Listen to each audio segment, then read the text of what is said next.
tentang keempat kehidupan kerohanian, keuangan, dan keluarga serta kesehatan. Diajarkan semua itu harus balance gitu Pak.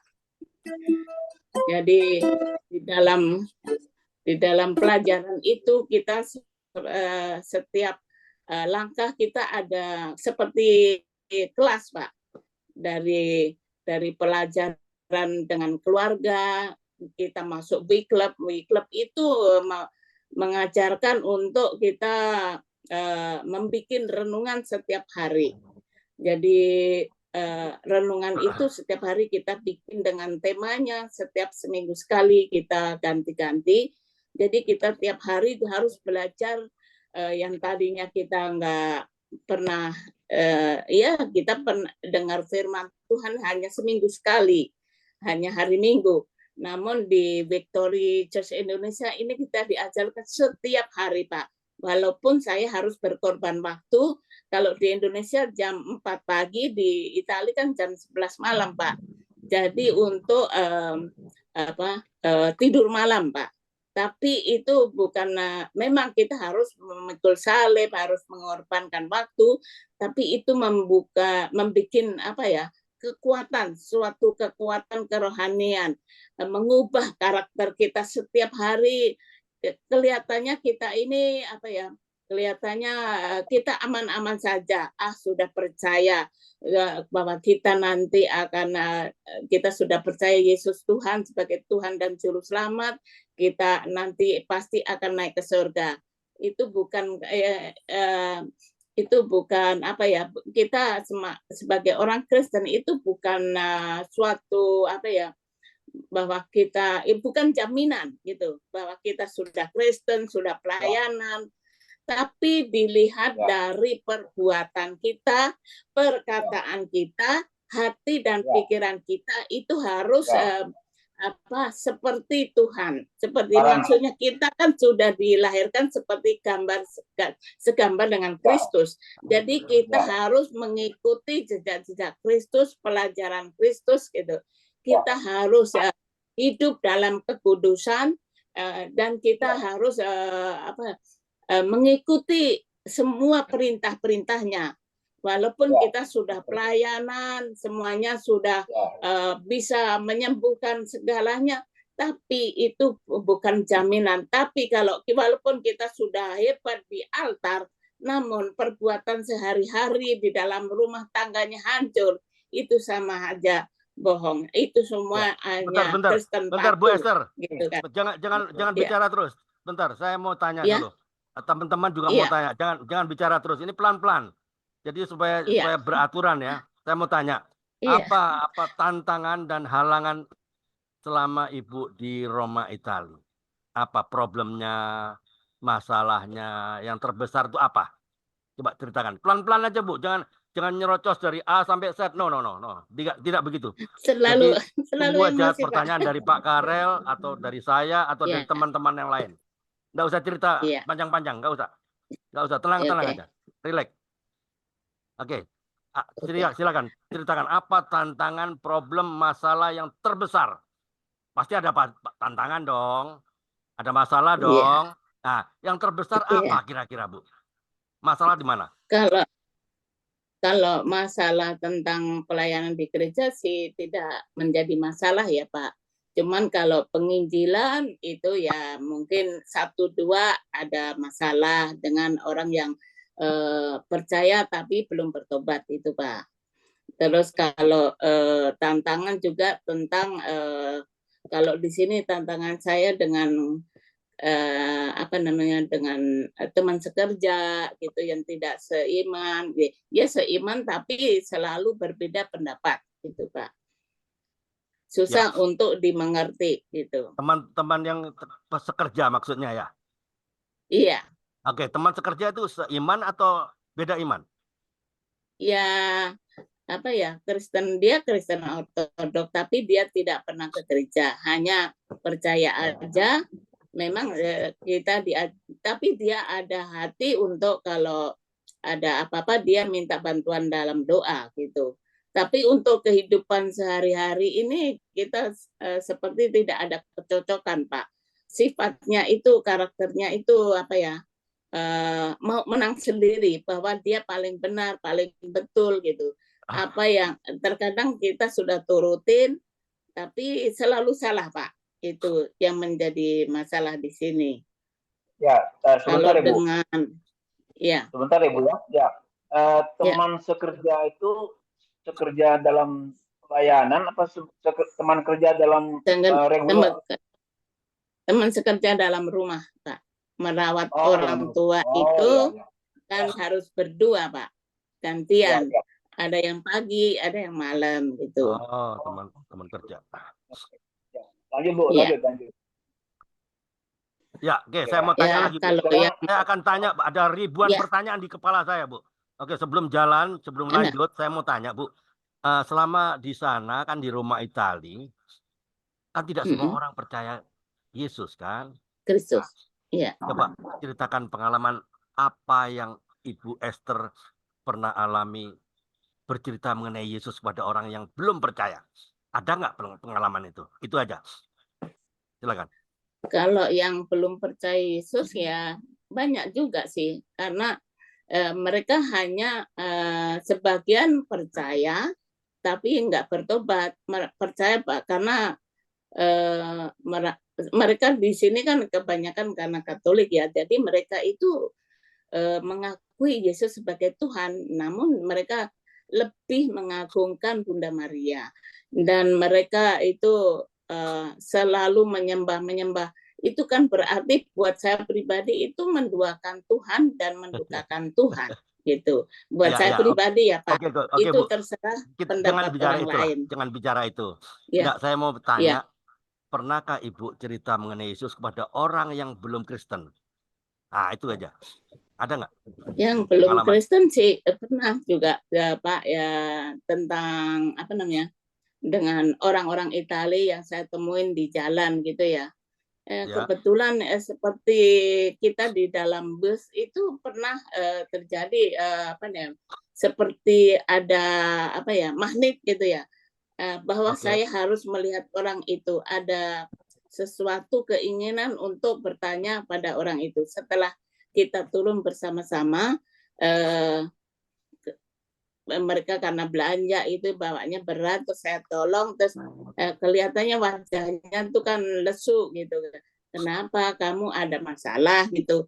Iya, karena mama saya itu sedang sakit, cuman apa namanya, mau ke UGD tapi belum dapat tempat, sehingga hanya di apa koridor aja gitu kan. Bolehkah saya bantu gitu?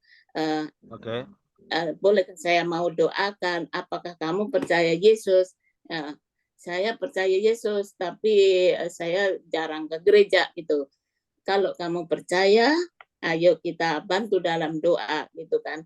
Setelah mereka apa sebetulnya malu karena di jalan ya, saya nggak mau nggak apa-apa, jangan lihat orang lain, yang penting hatimu mau menerima Yesus sebagai Tuhan dan Juru Selamat, pasti nanti semuanya akan terjadi. Tuhan akan menolong kamu, Tuhan akan selalu melindungi mamahmu, memberikan kesembuhan, Tuhan berikan pemulihan terjadi di dalam diri orang tuamu. Setelah beberapa hari ketemu lagi, terima kasih atas doa-doanya, kalau bahwa mama sudah dapat tempat untuk dirawat gitu, dan sekarang sudah sembuh itu. Ya, oke Bu. Bu Esther, pernah nggak Ibu pernah waktu cerita mengenai Tuhan Yesus, terus Ibu ditolak?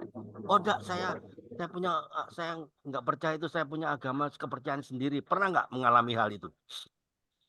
Teman-teman, kalau ada yang mau bertanya, silakan buka mikrofon dan bertanya. Waktunya nggak banyak. Saya nggak tahu waktunya sampai kapan, karena saya baru bisa meninggalkan classroom baru saja, jadi terlambat saya. Jadi yang monitor waktu hanya Pak Karel. Silakan. Ada yang mau, teman-teman yang bertanya, silakan buka mikrofon dan bertanya. Jangan saat-saat terakhir. Pasti akan ditolak oleh Pak Karel. Oke, silakan, Bu Esther. Pernah nggak ditolak? Dan apa yang terjadi? Ya itu seperti anak-anak kecil itu, Pak. Karena banyak kan anak sekolah di sini tuh tidak semua, walaupun mereka ke gereja hanya rutinitas mengikuti orang tua, Pak. Jadi apa namanya? Mereka kalau ditanyain, kamu percaya Yesus bahwa adanya Tuhan? Tidak, karena saya tidak percaya sama adanya Tuhan. Tuhan itu nggak ada. Di mana buktinya Tuhan itu ada? Gitu. Karena dia pengen seperti siapa ya? Seperti Filipus, siapa itu? Ingin melihat bahwa kalau saya melihat, saya percaya. Kalau saya nggak melihat, saya nggak percaya gitu adanya Tuhan. Jadi terkadang saya jelaskan bahwa dunia dan isinya itu yang menciptakan Tuhan, bahwa Tuhan itu ada. Karena saya sendiri merasakan, memang saya tidak melihat, buktinya apa? Saya tidak melihat, tapi bisa merasakan kehadiran Tuhan. Amin. Dimanapun misalkan saya perlu pertolongan, Tuhan selalu ada hadir.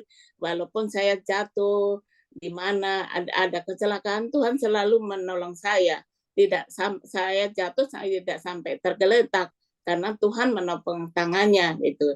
Dan di mana-mana Tuhan selalu memberikan pertolongan, juga mengajar saya untuk kepekaan, dengar suara Tuhan, apa yang Tuhan katakan gitu. Gitu, Pak. Itu Ibu cerita dengan apa? Anak sekolah SMA sekelas? Iya, anak-anak. Enggak, masih SD, Pak. SD kah? Masih SD. Iya. Ya.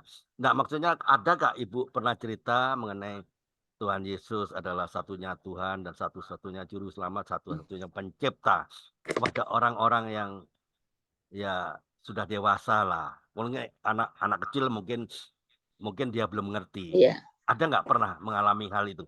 Ada orang-orang dewasa.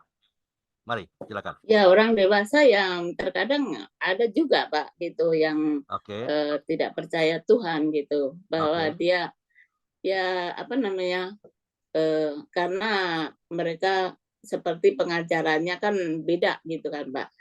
Jadi dia nggak percaya Tuhan, adanya Tuhan, bahwa dunia ini udah ada begitu saja, jadi tidak percaya bahwa Tuhan yang membuat, Tuhan yang merencanakan gitu.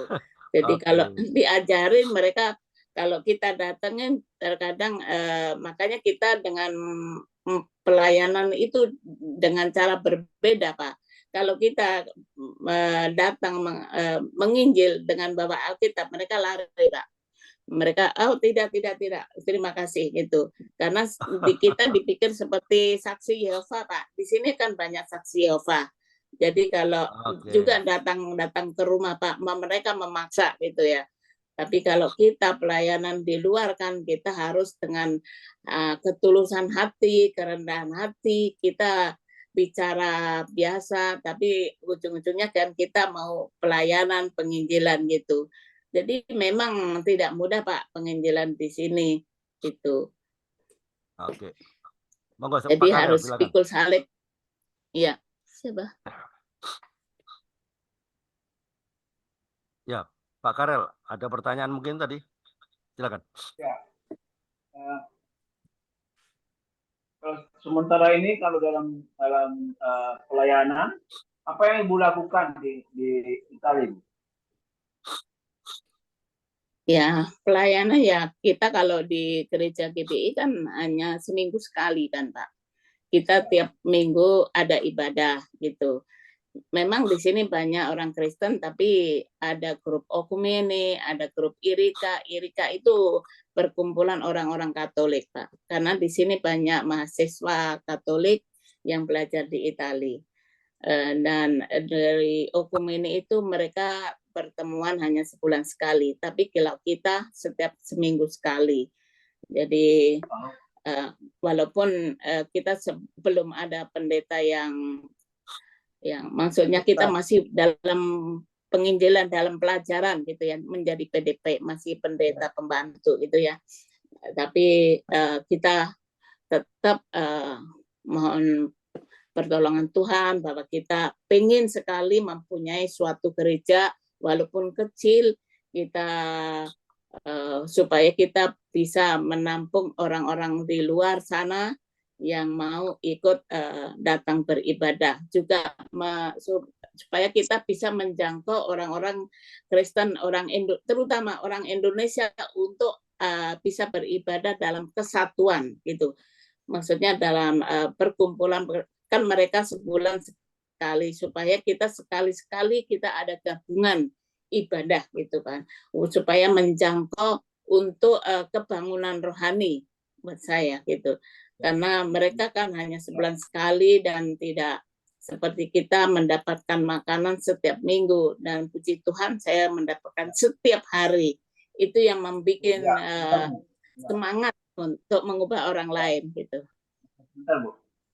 Ibu kan masih bekerja ya, bekerja di salah satu katakanlah rumah tangga ya. Itu bagaimana Ibu mengatur waktu? Itu ada setiap hari harus bekerja, apa ada waktunya, Bu? Ya, setiap hari saya bekerja, Pak. Kebetulan hari ini kan saya libur, jadi saya tidak kerja hari ini. Makanya kan setiap seminggu sekali kan ada libur 1,5 hari, Pak. Oh, ya, libur itulah memang makanya sudah saya atur. ke sini, Pak. Makanya saya undang. Kan saya tanya dulu. Makanya saya tanya dulu. Liburnya hari apa? Oh, liburnya hari Selasa. Nah, itulah makanya saya undang Bu Esther datang ke sini untuk masuk. Oke, lanjut. Kalau enggak kan saya jam 8 enggak jam kerja, Pak. Di sini pagi kan jam kerja gitu. Ya, kalau Pak Karel boleh. Ya, silakan. Pak Walter. Pak Karel, Andre. Pak Walter, silakan Pak Walter. Oh, Pak Walter, oke, silakan. Ya, shalom Ibu Esther yang ada di Itali ya, luar biasa pelayanan itu. Saya bangga ya. Artinya kenapa saya bangga? Ada orang-orang seiman yang masih berjuang ya untuk memenangkan jiwa-jiwa ya. Ini hal yang luar biasa. Ya.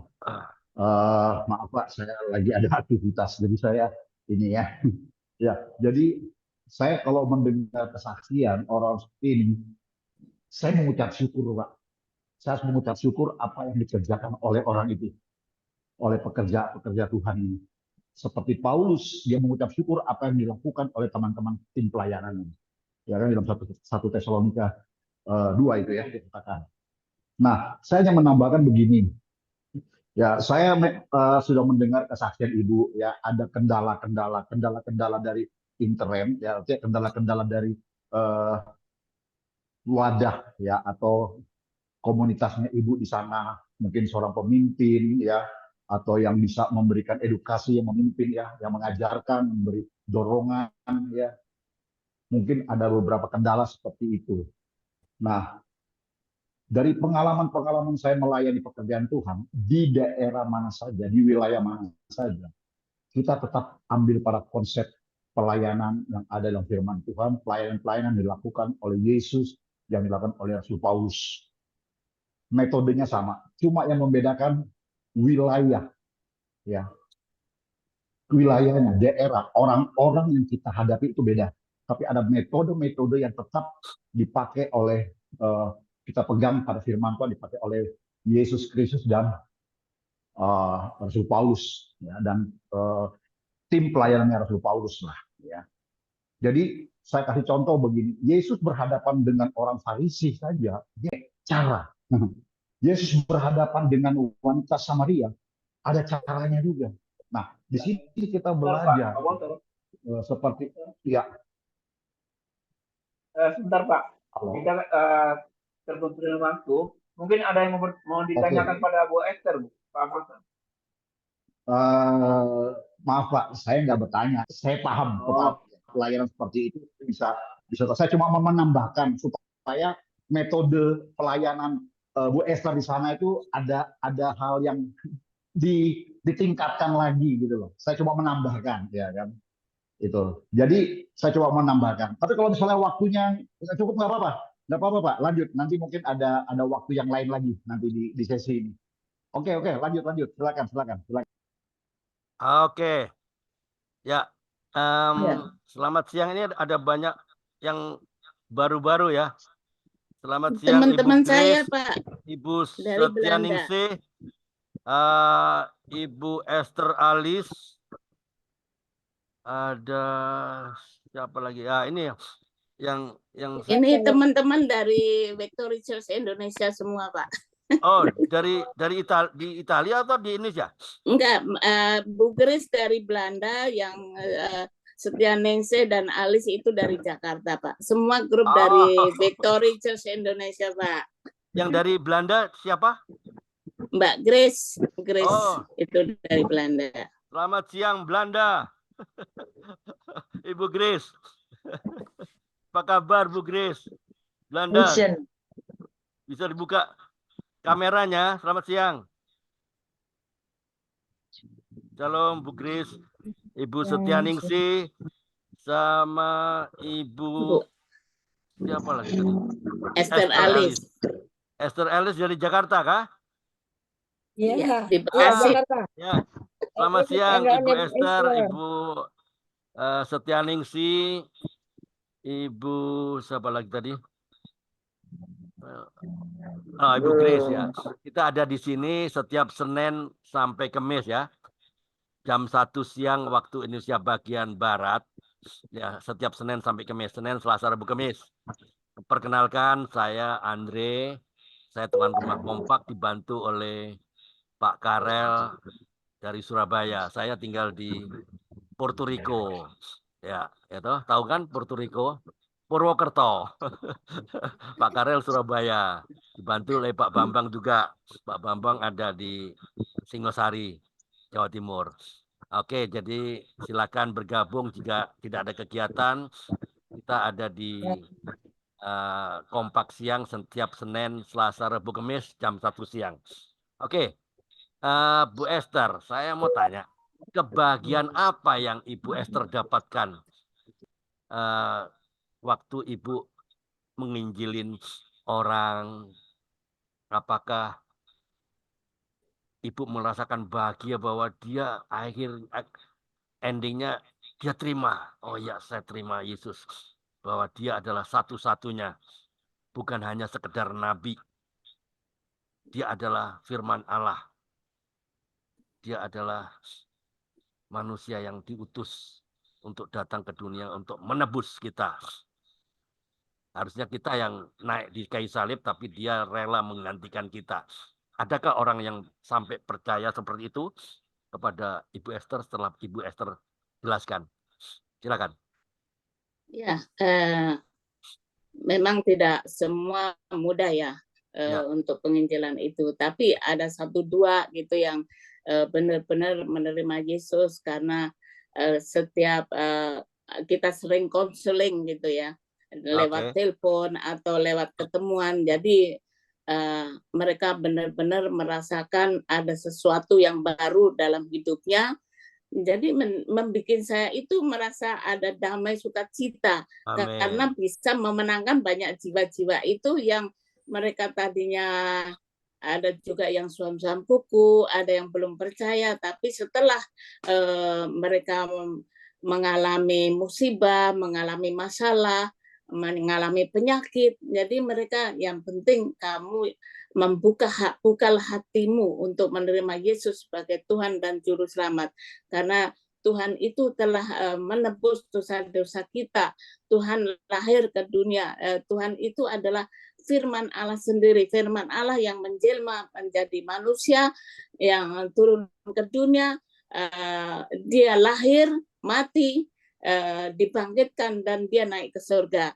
Sehingga apa yang Tuhan lakukan kepada kita semua itu pengorbanan yang benar-benar tulus, tidak meminta imbalan gitu. Pengorbanan Tuhan Yesus itu benar-benar mulia, dan Tuhan itu adalah sempurna adanya gitu.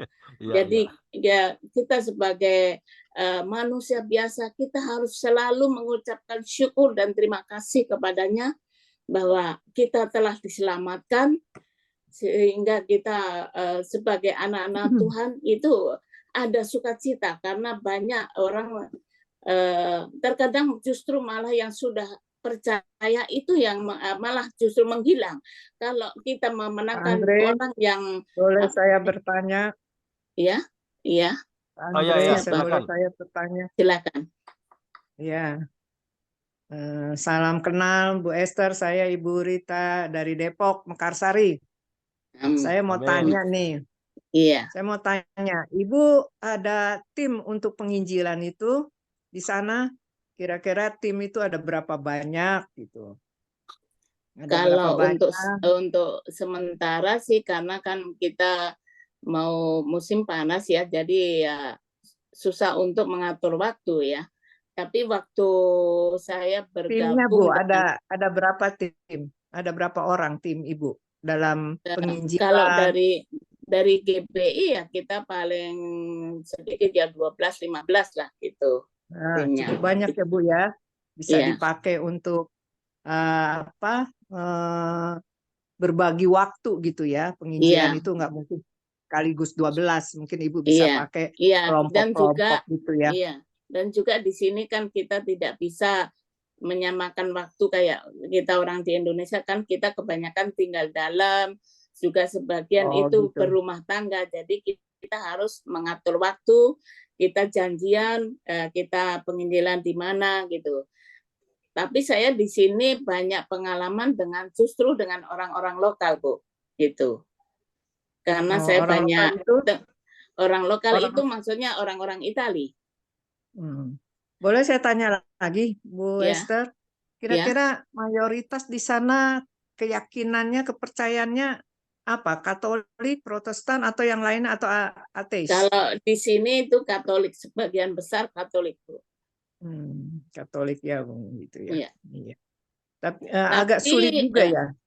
Ya, yang termasuk saya sih enggak terlalu sulit sih. Di sini lebih santai gitu loh, tidak terlalu ekstrim gitu loh. Maksudnya kalau penginjilan tidak kita mau berantem mau apa itu enggak sih, enggak terlalu susah sih buat saya ya, santai-santai saja gitu. Dan karena dengan kelemah lembutan kita, dengan kerendahan hati kita, jadi bisa seperti merayu gitu loh Bu. Gitu.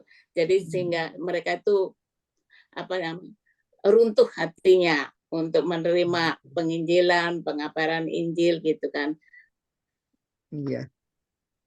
Ada satu lagi ya Bu Esther ya. Sebentar. Saya mau komen ada komen dari yang bertanya sini.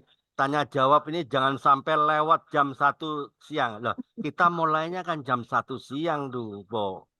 Oh iya, maaf, kita mulainya jam 1 siang pasti lewat. Pasti lewat jam 1 siang. Maksudnya jam 2. Maksudnya jangan lewat dari jam 1 itu ya, jangan sampai masuk sampai jam 2 gitu loh, Pak Andre. Iya, saya salah tulis. Karena di sini jangan lewat sampai jam 1 siang lah. Mulainya kita kan jam 1. Saya salah ketik. Saya salah ketik. Ya tadi saya nggak tahu mulainya jam berapa karena saya masih di classroom. Ya, silakan. Ada yang mau bertanya lagi? Atau sudah cukup diakhiri? itu aja, Pak Andre. Pak Andre, saya cukup itu aja pertanyaannya. Oke. Ya, kita memang sebisa-bisanya kita ngepres waktunya. Nggak tahu waktunya sampai berapa lama nih Pak Karel yang monitor tadi? Jangan lewat dari ada waktunya ya Pak Karel ya. Iya. Depan ini ambil kesempatan terakhir ya untuk Ibu Maria dari Nabire. Silakan Ibu, terakhir ya. Makasih atas waktunya dan selamat berjumpa dalam Ibu Maria. Ya, oke. Mantap. Tadi saya dengarkan dan mungkin Bu, Ibu Esther, saya bertanya, Ibu Esther ada berapa orang bersaudara? Saya semuanya 10, Bu. Ya, Ibu anak ke berapa? Anak ketiga. Ya. Oh ya, berarti ada yang lain sudah berkeluarga, ada yang belum? Semua sudah berkeluarga, cuma saya sendiri, Bu. Kira-kira apa yang membuat Ibu Esther tidak yaitu berkeluarga? Apa tidak punya hati untuk tergerak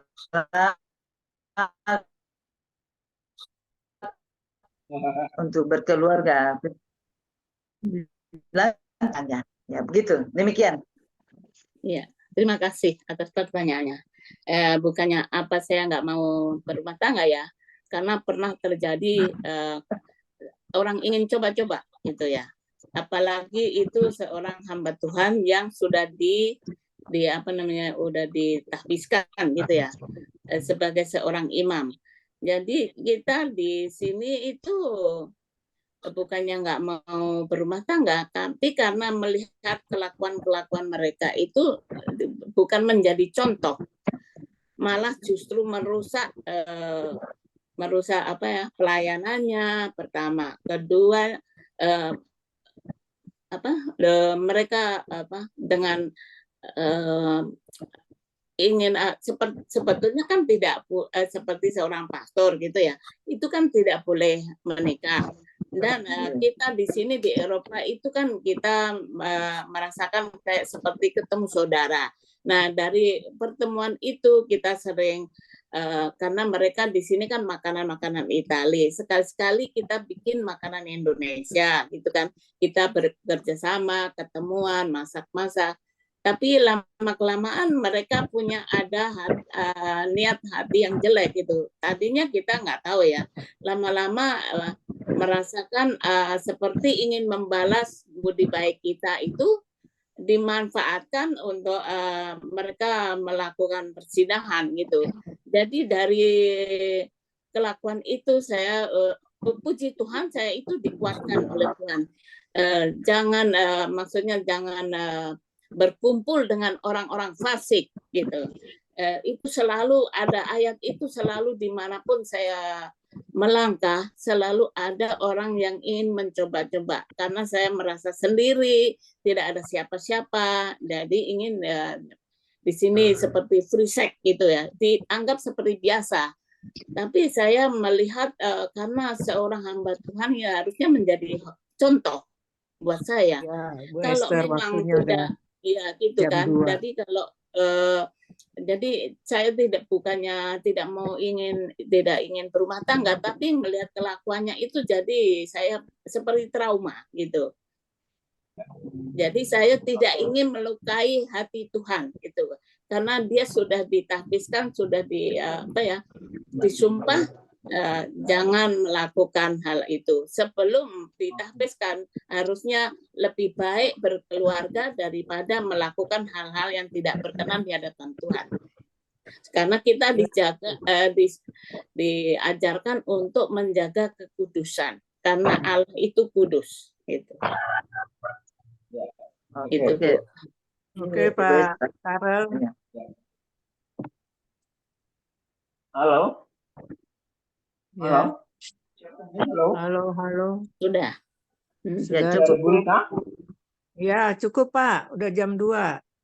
Ya, oke. Pak Andre, saya kembalikan ke Pak Andre. Waktunya sudah habis untuk testimoni. Ya. Andre. Ya, oke. Terima kasih Bu Esther atas kesaksiannya ya. Jadi apa yang Ibu Esther alami itu mudah-mudahan bisa memberkati kita semua dan terus semangat kita on fire ya untuk terus menjalankan misi Bapa ya. Terus sampaikan kebenaran itu kepada setiap orang, karena Tuhan Yesus kan rindu semua orang itu memenuhi tempatnya. Wah, kalau Tuhan rindu untuk semua orang memenuhi tempat di surga loh. Tidak, jadi intinya apa? Tuhan Yesus mau tidak seorang pun binasa. Ya, seperti kita juga belum selesai ya, misi Bapa itu belum selesai. Makanya kita masih diberi kesempatan Bu Esther di Roma Italiano dengan spaghetti dan lain sebagainya. Itu ada maksud Tuhan. Ya, mari kita terus bergerak ya. Jangan segan-segan dan sampaikan apa yang Tuhan mau. Jangan sia-siakan waktu yang sudah ada, ya ta? Sebab itulah ya. Roma 1 ayat 17 ya. Sebab di dalamnya nyata kebenaran Allah yang bertolak dari Injil ya. Orang benar tuh hidup oleh iman. Jadi kita ini hanya mengandalkan iman kita. Karena dengan iman kita lah kita dipilih, ya. Bukan engkau yang memilih aku, tapi aku yang memilih. Kita semua loh, kita dipilih loh.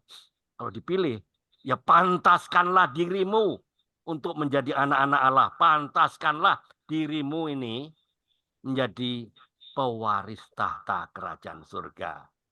Amin. Tuhan Yesus memberkati. Silakan Pak Karel. Ya, terima kasih Pak Andre. Terima kasih semua. Terima kasih Bu Esther Mariati dari Roma, Italia.